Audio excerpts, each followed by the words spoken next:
Welcome to a brand new episode of the Fitish podcast. My guest, I'm just going to say, Fran's in trouble because my guest smells better, has better eyebrows, and his co-hosting position's in trouble. We're going to welcome Dani, my marketing director and friend, to the podcast today. Hi, Dani. Hi, Jenna. Thanks for having me. I feel so special. Sorry, Fran, you're fired. Yeah. Bye. I just sprung this on her actually because Fran just sprung on me late last night that he was going to Miami today for an important business meeting. And I'm like, So yeah, this is what he does, Dani. And so I don't know if you know this, but sometimes I get negative comments, no surprise, on my behavior on the podcast for ragging on Fran, even though I think a lot of women deep down understand. The frustration you get with a partner when they're so last minute about everything, especially like With a baby. Yeah. And sure. childcare and working. Like, I'm here. We have stuff to do. Like, Fran, we have a podcast. Like, this is a commitment. Let's do it on Thursday. I go, oh yeah, Garrett's, our producer's going to love that when I'm like, hey, we're already changing it around every week. But yeah, he's all over the place. I'm not super mad about this one because it is an important meeting and he was excited about it. And he's apparently coming back like tomorrow morning. So it's just a 24-hour trip, but still that rat. I hate the last minute stuff. I know. Last minute is always so hard. Dani and I just went to Austin and we knew for like weeks. I told Fran every day for like 3 weeks, hey, I'm going to go to Austin for a night. I'm going to go to Austin for a night. Do you mean to do anything? 3 weeks out, you know? And that was just an Austin trip for work. For 24 hours. Yeah. So Dani, tell everyone, because for those of you that don't, you probably have seen Dani because Dani's actually been like my right hand with Fitish for, did we just have like an anniversary? Yeah. I missed your anniversary. 4 years. Shit. I know. Yeah. You missed my anniversary. 4 years in May. 4 years in May. Yeah. So wild. Yeah. It's been 4 years. And, you know, a lot of people probably don't know this unless I don't even know if we've really talked about this, maybe a long time ago, but I actually hired Dani through someone that a lot of you know, if you still listen. I mean, if you came because you listened to the Kid Craddock Morning Show, Dani and Anna, who's on the show now, Anna, y'all went to school together, right? Yeah. High school. No, not even like kindergarten. Wow. I've known Anna my whole life. Lived in the same neighborhood. She's actually my sister's age. So she's Billy's age. She's a year younger than me. But we grew up like going to the same birthday parties, same school. And then I think in like third grade, I'd switch schools. But like our families were always like same neighborhood, same activities, same birthdays. So I've known her my whole life. Yeah, and I guess it was years ago when Anna saw that I posted on social media that I was looking for like a marketing assistant, someone to help me with Fitish. I guess you reached out to her. I reached out to her. I saw that Jenna posted and I reached out to Anna and I was like, hey, Anna, do you want to just slip Jenna my resume while you're there? And she was like, yeah, of course. And then she gave Jenna my resume and Jenna literally called me like that day and she's like, hey, do you want to interview? And I was like, yeah, for sure. Yeah. So it was pretty fast. Dani was super professional about it. She gave her job 2 weeks notice, which I've learned is a really nice thing as an employer. Like you were really ready to leave that job, but you gave them the full 2 weeks notice and then she started and then she's been with me ever since doing a million things. And also you have another anniversary coming up. I do. My 1 year anniversary of giving birth. Yeah. So Dani had a baby shortly after I did. And yeah, your child's about to turn the big one. Sebastian will be 1 June 27th. Wow. Wild. So crazy. And I feel like it should be a birthday for me and not for him. I agree. We were talking about that on our trip because we were driving. Dani and I were trying to find other podcasts to listen to. And then we were actually like listening to podcasts being like, these aren't very good when we were driving. But no, we were listening to other podcasts, listening to some women talk about parenting as well. And it dawned on me. I was like, so many people celebrate the 1 year old, which is so fun. Like I get it. It's for memories and pictures. They're not going to remember shit, but it's really more, we should be getting, it's like the push present, which I did not get a push present either. It's like the push present thing. Like, no, I want to be like celebrated for making that 1 year mark is so hard. It's so hard. And people don't talk about it enough. It is the hardest thing I've ever done in my life, I think. It is, for sure. A lot of adjusting and it's just like a new life, really. You're starting a new life. What would you say with the first year? I do have I have some content planned for us today because I've been curious about what women in general say the hardest stages of parenting are ranked, because I have so many women, and I don't ever want to be that woman. And I find I catch myself, because I tend to do it with you the most, when women are like, just wait, or you tell them a story about falling and they're like, oh, just wait until he's this age, just wait. And I was like, I don't like that, because I can barely survive the day to day. So I'm trying really hard not to do that. I see why people do it. It's not with bad intention. But what would you say has been kind of like the most difficult part personally, or with the baby involved, or just anything with the first year? There's there's so much stuff, but I think the hardest part at the beginning was trying to find a routine. I was so like routine, like wake up, work out, make a juice, like enjoy getting ready. It was Dani's life. It was my life. And now it's like, you were very regimented too. I mean, you're the type, you get up, you work out every morning. And let's keep in mind, everyone, that Dani is 10 years younger than me. This is the excuse I use all the time when I'm very tired. Yeah. Dani and I had big plans, by the way, when we were in Austin. We always have big plans. Yeah. Well, Dani is a bit of a partier. She's a retired partier. Well, you're just like on the bench, because I don't think you're fully retired. I think you're just on the bench for a bit. Yeah. But Dani's again, 10 years younger and a partier. So, that doesn't always go well with me, because I feel very boring, but I'm just tired. But we said we were going to Austin, and we were like, this is going to be great. Actually, we're going to go for work. So we had a purpose. We had a couple of events planned that we were popping up at some studios there. We've been wanting to do more in Austin. Don't worry, San Antonio, we're going to come to you too. But Dani and I said, this is great. We're going to stay at a cute hotel that we've never stayed at. We're going to go out to eat. We're going to go have a drink at the hotel bar. The hotel bar was packed. So we do our event. We like freshen up a bit, go to the restaurant in the hotel, order too much food. And then I was like, okay, let's go downstairs to the bar and have a drink. And Dani's like, nope, we can't. It was so late. It was 10:15. Yeah, it was so late. But we did have to get up early. So I think we woke up early. You were like asleep the second your head hit the pillow. I know. I was so tired. But then again, like, it's uninterrupted sleep. And I was looking so forward to that. Not to have the anxiety of having like the Nanit on, like with the baby crying. Like, I'm like, I'm going to sleep all night.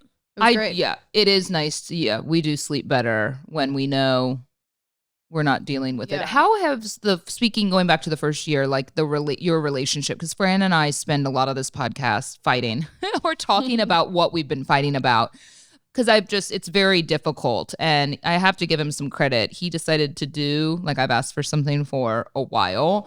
We have this like old nightstand that's been in the corner of our master bedroom, and it's too heavy for me to even like take the drawers out and move, and it's covered with his shit, and I'm like, can you move it? So I've learned that it takes about 3 months for me to get something done. When I ask, the treadmill, you notice, is still here and not at the house. I've asked for a year. We need to build that. But anyway, so he actually did last night. He did it. That's nice. I just watched him and kind of capitalized on it. Like, yay. Good job, because it took a while. But I don't know, like, with your relationship, if there's, like, what's been the biggest change with the baby? Because y'all had a great relationship. Yeah, we had a great relationship, and we spent a lot of time together. Yeah. I think that's the hardest part. Now it's like we are so busy, and like I'm mom and I work, and then he works a lot, and he also wants to work out. And so by the end of the day, it's like 7 p.m. we put him down, and then like I really just want to like get in bed and go to sleep. So there's not really like time for us to like connect or like have a moment. So I think that's been the hardest part for us, is like really making time for us. And then like, again, he has a lot of friends. So it's like he wants to spend time with his friends on the weekends, and we have a baby. Like, we can't go out until 2 a.m. anymore. And I'm just like, okay, bye. Like, you go have fun. But then that's our Saturday night that I don't get to spend with him. And that's why and maybe being older has helped with this, but you noticed, because y'all came over on Saturday, it just was like this last second thing that we had another couple that has a couple kids. It's like you want to work hard to find friends that have kids kind of in the same age. So I guess that's the goal, right? It's different than it used to be. Yeah.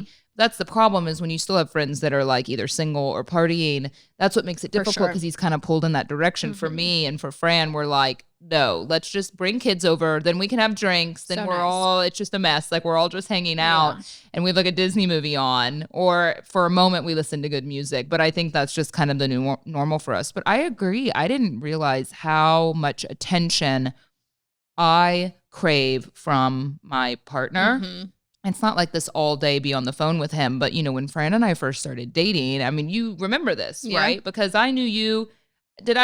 I hired you shortly after I started dating Fran, like 6 months after. So Fran was king. Like, he was making the bed in the morning. He was bringing food for the whole radio show. He used to bring you flowers, like a mountain of flowers, like every week. I remember he was romantic. He was very romantic. He was great. And I don't have that expectation. I think it's hard, though, when you have a partner who's, you know, really engaged with your storytelling and what you have to say. And then now he's just distracted with Remy. And so you realize how much your relationship dynamic has changed. And it's just so hard sometimes because it's like I get like zero attention from him, you know, even about things that matter. Oh, and it gets so frustrating because then who else is going to give it to me, you know, if not your partner? Exactly. Yeah. I understand why like affairs happen because you just crave attention. You crave attention. Yeah, and you need someone to talk to and you're not getting that from your partner, so you're going to find it somewhere else, which sounds so awful, but I get it. I do. I get it more than I used to once you have a baby because your dynamic of your relationship changes just so drastically, for sure. No, it's hard. Well, not that this is going to be good news for either of us or any of you out there listening, including our producer right now who has a young one at home as well. He's not quite to a year yet, but there was a study done. It's been a couple years. I doubt things have changed. This was done in March of 2020, but they surveyed a few thousand women and asked them for the hardest stages of parenting, and they ranked them again because, you know, everyone's like, oh, just wait till you have a teenager, da da da da da. No, this is day by day, but these are the top 5. So we're gonna go 5 to 1 and see where we're at. But coming in at number 5, so I guess we would deem this as the least hardest stage. The newborn stage. Wow. I know. Wah, wah. Yeah. I think it's more physically demanding and kind of the lack of sleep, but apparently that one is not even coming in at the top. Number 4 is the stage of separation anxiety. So they feel that this is a little bit of now I'm dealing with, even though Remy's 15 months old. But they say by the time baby's like 6 or 7 months, parents are going back to work. A lot of times you have to do like the daycare drop off and, you know, say goodbye and be gone all day, that the kids are usually like hysterically crying when the parent is out of sight. Remy doesn't do it too bad. Yeah, Sebastian doesn't either. Every now and then in the moment when he wants me, he wants me. But, you know, right now he's not upset. Yeah, I'm sure. Now that I'm gone. Wait till they go to like kindergarten or something. Yeah. Or pre-K. Well, okay. Then coming in 3rd is the teenage angst. So that's 13 to 19 with kind of the mood swings and all of that can be very disruptive. So we have a ways to go before number 3. The sad part is we're about to hit what is called the second hardest stage of parenting, and it's the terrible twos. But they say that it can begin near the child's first birthday, and that's the tantrums. And Remy, we're dealing with that right now, actually. It is like, I swear, between diaper changes, which is starting to get better, laying him down for a diaper change. Today, I don't want him going outside because he's walking so much now and he wants to go outside, but I want to put shoes on. He hates shoes. He will not wear a hat. He will not wear shoes. He does not like sun protection. And it is just, it's horrifying. I think I mentioned last week on the show, I'm not sure if I did, but like we got an applause from people in a restaurant because the Topo Chico was taken from his lips for 1 second too long. And I mean, of course, Fran and I, with how much Fran and I talk, we're going to have a child that he has a scream like the shattering glass, like opera lady. It was loud. He's loud. Y'all, you heard it. Yeah, I heard it. And that was nothing. It'll stop quickly, but I guess he's in terrible twos. I mean, he's almost 16 months old. So I guess terrible twos really last from this until 3 probably. Yeah.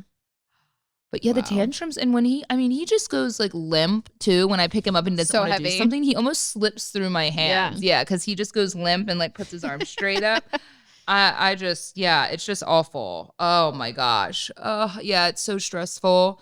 I do like that he's walking more now. And then coming in at number 1 is middle school.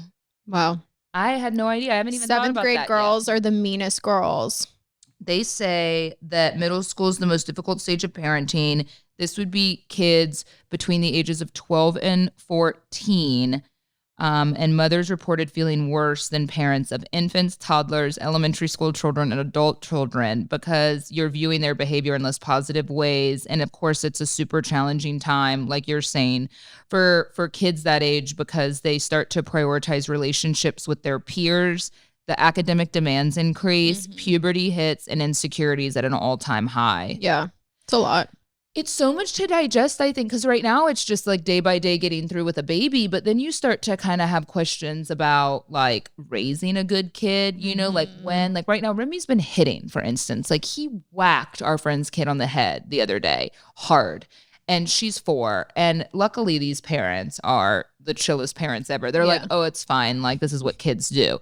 Because they have a second kid now, and they're also just very relaxed, which is amazing to be that way. Gosh, I want to be more that way. But, you know, yesterday I dropped my mom and Remy off to play at this little museum place for a little bit. And I came back and she goes, he hit a couple kids. I go, are you kidding me? And I've heard from parents that they bite. Yeah. She goes, the kids didn't mind because the little girl was older. I think he was trying to flirt, but he knows what he's doing is wrong. But he's still so young that it's like hard. You can't really discipline a child. And then I also don't know what kind of parent I'm going to be. Like, I'm secretly sitting here hoping that another kid whacks the shit out of him because I can't do it. Yeah. I told Dani one time, well, I'll just reveal it because I reveal everything. Like, he was hitting me so much on the face one day and laughing, and I would say no, and I would hold his arms down. So I kind of like, I don't want to say like I smacked him because I obviously didn't do it hard enough. Yeah, I kind of tapped him, but like, you know, kind of like, you know, just to see like if he would get startled.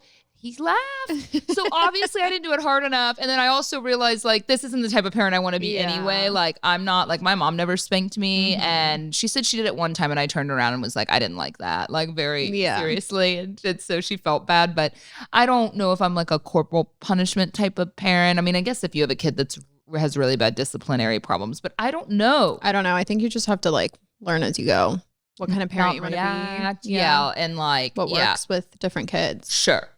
I mean, obviously, if he hit her with something the other day, like he had like his little drumstick. I'm like, but Fran, like you're teaching him to hit drums. Like you're buying him a full drum set for a 12-year-old and he's a year old and he gets to hit the drums. So how does he differentiate between hitting the drums and hitting someone else? And I think that that's Fran's fault. So Fran can deal with that. Great. Yeah. Remy had his first little boner the other day, by the way. Is that okay to share? I'm going to die. No. How? I've been hearing from some moms. Y'all have written me about certain things with boys. And I guess it's just, it becomes one of those things that I guess boy moms can talk about. But like, Fran got him out of the shower actually and came in. I mean, obviously it's still so tiny, but I could tell it looked different than normal. And then Fran came over and looked, and Fran looked proud. Like Fran, the look on Fran's face was like a proud dad. But yeah, I hadn't noticed it before. But yeah, it's so funny. I noticed that he's like, ugh, whatever. It's so like, I don't know where to like draw the line on talking about it, but like he, it's just funny because you can tell they start to like have so much feeling there. Yeah. Because sometimes when I'm changing his diaper, I wipe him, he laughs, like, you know, like funny. He like has feeling there, you know, but yeah. And then it went away after a second, but it was definitely like a little baby boner. Yeah. It's wild. They play with their penis and they're like 5 months old. Yeah. Like, already? Yeah, but boys a lot of moms have written me like they'll hump the ground or hump you, like they'll hump mom, they'll start doing that and they don't know obviously, but oh my gosh, just think about the 8, 9, 10, 11, 12, like that age has to be hard too as a mom with a boy, but when they're going through puberty and everything's all, you know, Alex is going to handle that. I can't do that with boys. No. You're going to have to. It's scary. Right? I guess. I feel like you're going to have to. I don't know. I'll deal with the girls if I have any. How many kids do you want? Well, I told Jenna I wanted 4 kids. Like, and then I had one and I was like, I think I'm done. Just one and done. No, I'm one of 6. So I always wanted Sebastian to have like a million siblings. It was so much fun growing up with so many of us. And we were all so close in age. Like the first 4 were all a year apart. My mom is wild. She's crazy. But I want that like family dynamic with lots of kids. Like you have built-in best friends. You're never alone. And then like their friends end up being your friends. Like I'm really good friends with Billy's friends, my younger sister. She's only 11 months younger than me. And like her best friends are my best friends. And they come to all our family stuff. And it's just like so much fun. We would throw these huge parties in high school and it was like 100 kids because it was, I mean, the whole high school would come because it was all the grades. It was all 4 of us. So I want Sebastian to have that. But then like as a mom, I'm like, wow. Yeah. One is so hard. It's really like super hard, and people don't talk about it enough, like how hard it is to have a I think kid. it was a different time back then. You know, my mom and I talk about this a lot. Oh, it was a different time back then. Everything was different. Things are really expensive now. The way you grew up and the kind of the selfishness that we have, which I don't think is anything to apologize for. I think that's the sacrifice that we make as women that not enough people talk about, because people weren't as TMI as they are now, you know, like back then my mom's like, why are so many more people infertile now, you know? And I think, are they? Or did women back then just not talk about it as much, you know? Because I think that's very probable as well. Sure, I mean, the environment sucks and things that are out in our systems and things like that. But I don't know, you know, I actually ask, I don't know if I said this to you the other day at the doctor, you know, you go and do these checkups, these developmental things, right? And so you have the year appointment, and we just had, I guess, would have been the 15-month. And so she let me know that at the 18-month screening is actually when they start to look for signs of autism, you know. And of course, Fran and I kind of like, you know, our head kind of spins and we're like, are you concerned about something with Remy, or is there something that we need to be looking for? And of course, I'm always asking a lot of questions of experts. Like I want to know. And I go, so I asked her, I said, is this, you know, we're just inundated with stuff like on TikTok and the algorithm. Like, are you all seeing a lot more instances of autism?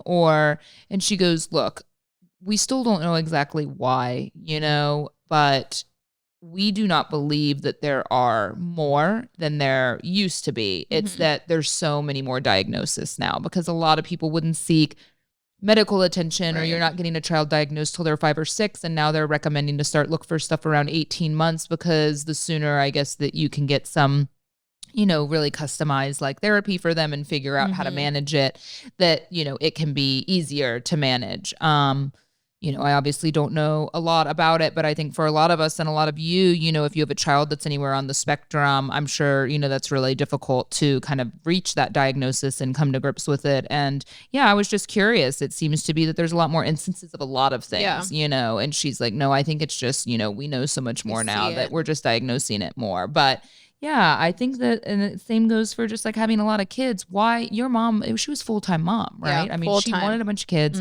She loved being a mom. I love being a mom, but I love my life also. And, you know, it's taken me this long to kind of, and I say my life, I mean, of course, now my life is being a mom, but I don't think that I love it enough to make that kind of sacrifice, especially at my age, to have 6, you know, and I grew up as an only child. So I look at the other side of it as, I love that you have a lot of siblings. I think that's amazing for sure. And I would love to have one more, maybe. Yeah. Maybe. But I know from growing up as an only child, other than moments here and there of like loneliness that I think teach independence, being an only child's not the end of the world. And the only child, like people that I know, you, Buddy, our trainer, I'm like, are you guys okay? No. They're fine. Y'all are fine. Yeah, no, we're fine. We're fine. I think I go, you know, there have been some key moments in my life where, you know, I would have preferred, it's not like I thought about it every day. There was a time in adolescence where I asked my mom to have another kid, but I think I was, you know, at that point, 10, 11, 12 years old. I remember doing that. And she's like, well, we kind of tried. We were open to it. And I just never got pregnant again.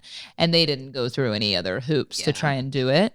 But she said also it was like, she was like, it was a lot. Like it was scary. And I was like, we were so poor and I was so young and like we didn't know what we were doing. And I just didn't want to, you know, do it again real early. And then by the time we had kind of gotten a grip on life, you know, you were so much older. But, you know, when my parents got divorced, I always said it would be nice, you know, like when you kind of go through a hard time as a family, you think, wow, it sure would be nice, like have a sibling to carry some of this load. You know, I was like financially taking care of everything for my mom when I wasn't making much money. And there were moments that were hard. I was like, God, it'd be nice to have a sibling that could take my mom out to eat or just check on her or check on dad or whatever it is, you know? And so to not have that, I felt very isolated in scenarios like that. But then again, you know, you could have a terrible sibling for sure. Yeah. That ends up having a lot of problems. That's really demanding, that, you know, that isn't helpful, that's not going to help in that situation. So I guess you never know. I would like to think, if we have another kid, it would be nice. I get a lot of impassioned messages from people actually being like, you need to have another kid for Remy. I'm like, y'all are very selfless people. Like, I love Remy. I would do anything for Remy, but like, I need to sacrifice financial and body and work and all of these things to give Remy a sibling that he's going to hate, by the way, for a while. For sure. Yeah. When you left the house the other night, the couple that we had over, they're really good friends of Fran and mine. They told us, so they have a 4-year-old little girl. This 4-year-old little girl is just precious. She's so great. She was so good. She's such a good girl. And I mean, she like cries silently when she cries, But they have a, 7-month-old baby as well. And they said that they've had some concerns. Like they say that people don't tell you when you have a second kid. And I think parents don't really want to talk about this part either because so much is just so taboo. Like you're just embarrassed. You don't want to talk about it.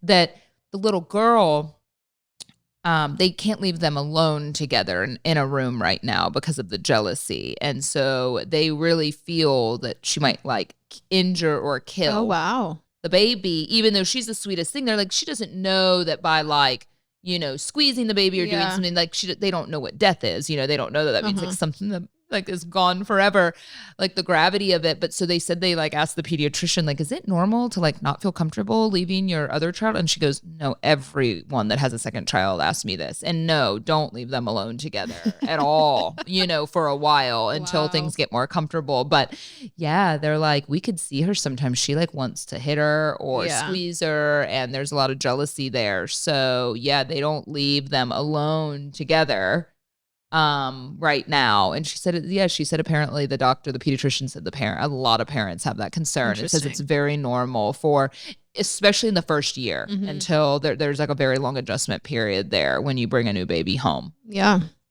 Wow. Yeah.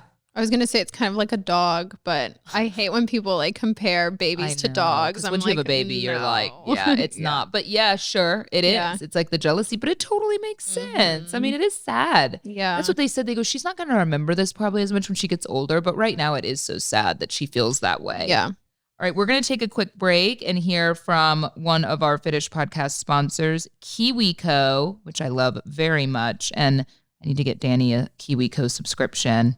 Dani, I don't think you've tried Kiwico yet, and it's such a great subscription for Sebastian. He would absolutely love it. And I think what's so hard, right, as they start to get older developmentally is like knowing what's appropriate and where they should be at or what kind of toys are even good for them. Because I've made the mistake in the past, as I'm sure we all have, of like you buy toys that look cool, but then they like aren't interested in them or don't know how to use them. Or then you have like way too many toys everywhere. And it's probably more fun to go. We've learned that it's fun to like go to someone else's house so they can play with different toys new, for a minute. The cool thing about Kiwico though is that with these boxes, you're gonna like choose your kid's age. You're gonna get a different crate line depending on where they're at. So like Remy and Sebastian, at a year old, they're in the panda crate line, but there's different boxes that'll come with it. But usually they all have like 5-6 items. And so for the price of like one toy that you would get online or at the toy store, that's so overpriced, you're going to get like 6 different things. And they're always like very developmentally appropriate for them. Like I remember the first one I got thinking Remy didn't even need toys when he was an infant. It had like the black and white flashcards. It had a little ball that had a rattle in it that made noise because they're really into kind of the textures and sounds and things like that. So, and again, if you have teenagers, I mean, they have something for every age range, every skill level and interest because, you might have a kid that's interested in butterflies and rainbows or one that wants to do like engineering projects. So it's super fun. And then, of course, when the kid gets older, I'm sure it's like really challenging for the parent to figure out how to do the activity too. But I love Kiwico. It would also make a great gift for the parent in your life. Redefine learning with play. Explore hands-on projects that build creative confidence and problem-solving skills with Kiwico. Get 50% off your first month plus free shipping on any crate line when you go to kiwico.com/Fitish. That's 50% off your first month at kiwico.com/Fitish. I don't know how much you think about, Dani, like parenting on the level of like emotional, you know, as they get older. I think I tend to gravitate towards reading a lot of like psychology based articles on like, how do you raise like not an asshole? Yeah, a you good know, like, person. yeah, how do you raise a good person? Especially, you know, I'm like just signed up for a wait list at a Spanish school here in town because now I'm like, do I put him in school 2 days a week, half a day? At all?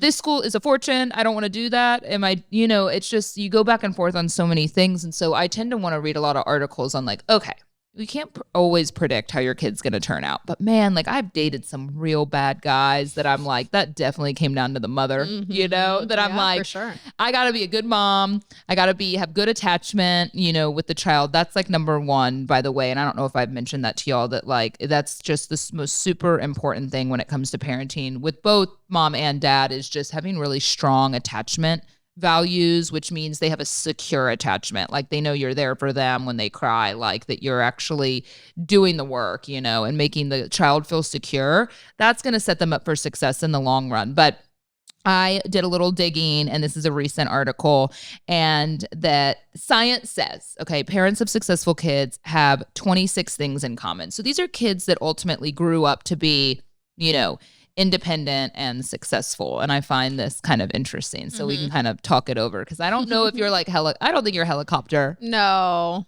Alex might say I'm a little helicopter, but I don't think I am. They tend to let children take the lead in easy or moderately difficult tasks. So this is like when kids are cleaning, playing, or discussing a problem. Children with parents who stepped in to provide instructions too frequently displayed more difficulty regulating their emotions later. So you should let your child, I've always heard too, like if they're independent playing, don't interrupt them. Let them play. Don't distract them like with their attention. Yeah, let them do and figure out or do whatever they're doing. Don't interrupt them. Yeah, I think Brian and I have a tendency to do it actually poorly when like he's eating and making a mess. You know, they say that can create picky eaters. And I know we're all guilty of it because it's like you don't want to always just let them like eat with their hands. Fran likes to like hand feed Remy still with stuff, you know, but now he's so spoiled that he wants to be hand fed. He doesn't even know how to use a utensil yet. Well, Sebastian doesn't hold his bottle. He's about to be a year, never held a bottle. And I have friends that are like, oh yeah, he was holding his bottle when he was 5 months. I'm like, nope. Have you gotten one with a handle? Yeah, I've tried everything. He's so lazy. spoiled. Yeah, he's so lazy. He's like, no, why? Yeah, Mom's going to hold this. Exactly. That's so funny. Okay, so I love that. Why is our printer doing front and back? So like it looks so bad. Yeah. The parents of successful kids make their kids do chores. And that came from a TED Talk, actually, how to raise an adult. Yeah, so they're not... They learn that work has to be done and that each of us have to contribute for the betterment of a whole. They say that creates kids that go on to be like great employees, people who collaborate well. They're more empathetic because they know how hard it is to keep a house clean. Yeah. Yeah, that's easier said than done, right? Making them do chores. But yeah, that one's good. I like that one a lot. I think Alex and I agree on that one. We're like, you're going to have a chart. You're going to get this much money for different types of chores, and you'll get a little star when you complete one, and then you'll get your money at the end of the week. Yep. I like that. The parents have high expectations. That's interesting. They teach their kids math early on. All right, I'm out on that. So that's not going to happen. Yeah. Parents have attained higher education levels. Well, usually just, you know, between parents that went to college. But that makes sense. You know, if you have a child and you're in high school and didn't graduate high school, I mean, that's just, that's different, I think. You have a nice developed relationship with your children. That kind of goes back to the secure attachment. That basically means responding to your kids' signals promptly and appropriately and a secure base for your children to explore the world. Parents are less stressed and have a good relationship with each other. Intensive mothering or helicopter parenting can backfire. Yeah. That makes sense, by the way, because no one's going to like to hear what I'm about to say, but like my sluttiest girlfriends in college had the strictest parents. Yeah, it makes sense. Just going to lay it out there. Like, because they don't let them do anything and then they go wild in college. Yeah, they had like, they were never allowed to go on a date. They were never allowed to do anything. And kids were doing stuff, and instead of just having good conversations about boundaries and like what they were allowed to do. And I think it gets hard, you know, but it can't be all or nothing. It can't be like never. And these girls came to college, they're getting blackout drunk, throwing up, having sex for the first time with like random guys. It was just not good. And I don't want to say that's in all cases, but I did find my wildest friends when I learned about their kind of, you know, back home life. They were like, oh my God, my parents were so strict. I was never allowed to do anything. That makes sense. Yep. Again, this is parents of successful kids and some of the habits they have. You value effort over avoiding failure. So that's just the keep trying, I guess. The moms tend to work. Yeah. Check. We're doing something right. Yeah, they found that working moms, daughters of working moms were more likely to earn more money and have a job in a supervisory role. And same with the sons of working mothers tended to pitch in more on household chores and childcare.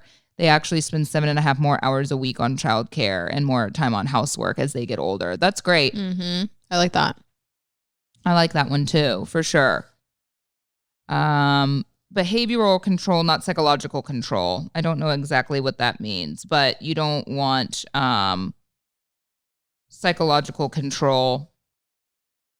What does it say? Not allowing children to make their own decisions, invading their privacy, fostering dependence, and guilting children into doing what they want are all examples of how a parent might apply psychological control.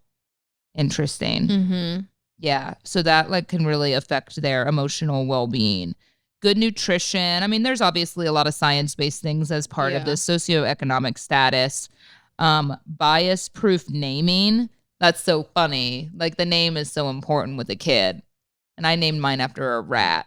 Remy the rat. No, Remy's Have you come up with a nickname for Sebastian yet? No, not yet. I think You have to. Something's going to stick. I know something's going to stick. And I think we're just going to let kids do it. It's just going to happen. That sounds like a bad idea. He's going to come home and he's going to be something. Just don't call him Seabass, please. That drives me insane. I know. We have one friend and she's like, how's Seabass doing? I'm like, no, it's not Seabass. I think that girl the other day, the random girl said Bash, and I think out of Sebastian, Bash is super cute. Sebastian, Seb's Seb's I'm cute. just letting anyone call them anything but Seabass.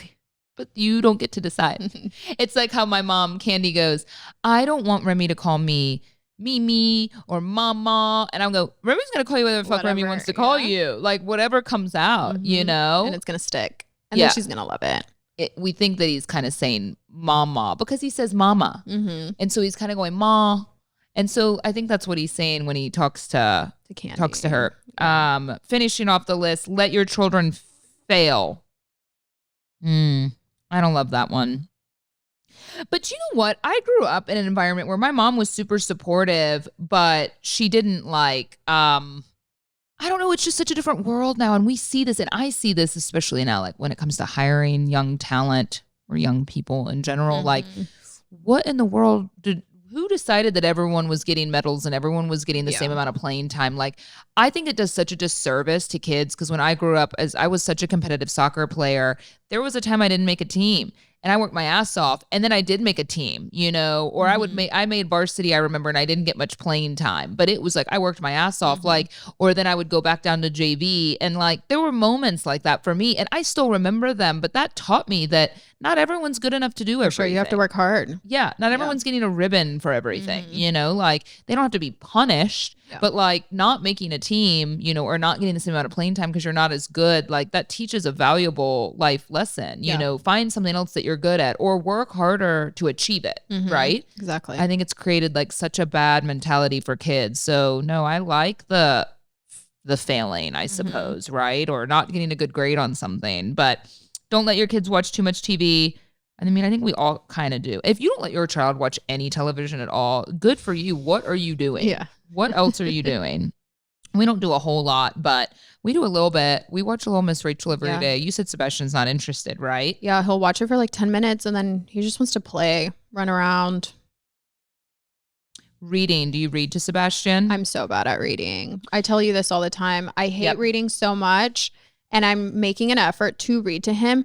But these books are so awful. What? I've read him all the books. Hang on, Little Blue Truck. That's a cute one. That's a good one. I don't know. I can only speak from my own experience and what my mom told me. My mom and dad read. She said we would read like 4 and 5 books to you almost every single night. And so we read to Remy every single day. He really likes his books. I think it's just really great for vocabulary. For sure. I think reading's I suck now at reading. Every day I tell myself, gosh, I got to get back into like nonfiction reading. Changing gears, you will be proud of me with what I did. What? I am getting back into my Spanish. A fun fact about Dani. Well, I'm actually not even going to say it's a reason I hired you, but I just thought it was like a nice boost. But because I think being bilingual is such an asset. So your family's from Mexico. Your parents originally, all your family, Mexico right? City. In Colombia. My dad's Colombian. My mom is from Mexico City. I was born in Mexico City.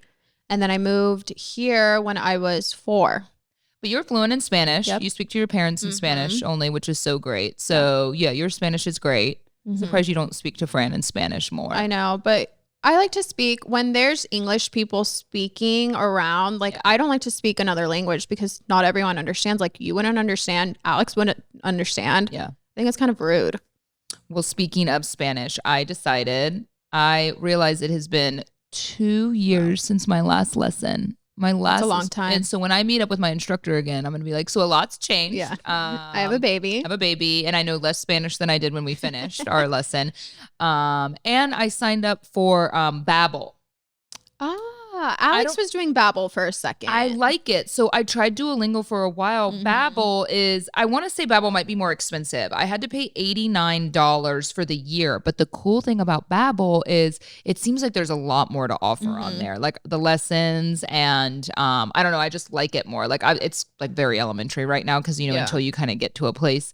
But they also have live classes you can join if they're not filled up that are included with your membership. So like I could do a live and it shows you the level of the class. So like I was looking yesterday, I haven't joined one yet because like I'm not ready, but what if I'm like the only one there or like the camera pops on and I'm on my phone in bed, after I just did a lesson, like I was feeling good. But so yeah, my goal is, and then additionally, I'm going to get back into that Preply. Preply was a website that I use, and I still really, really recommend it. By the way, they do tutoring, and I found that Preply could be really good as well. Like if you have a kid that needs tutoring in certain subjects, so it's not just for wanting to learn Spanish, but it's set up in a very kind of classroom style way. So yeah, I was doing a one-on-one with a woman in New York from Mexico City, but I've kind of toyed with the idea though.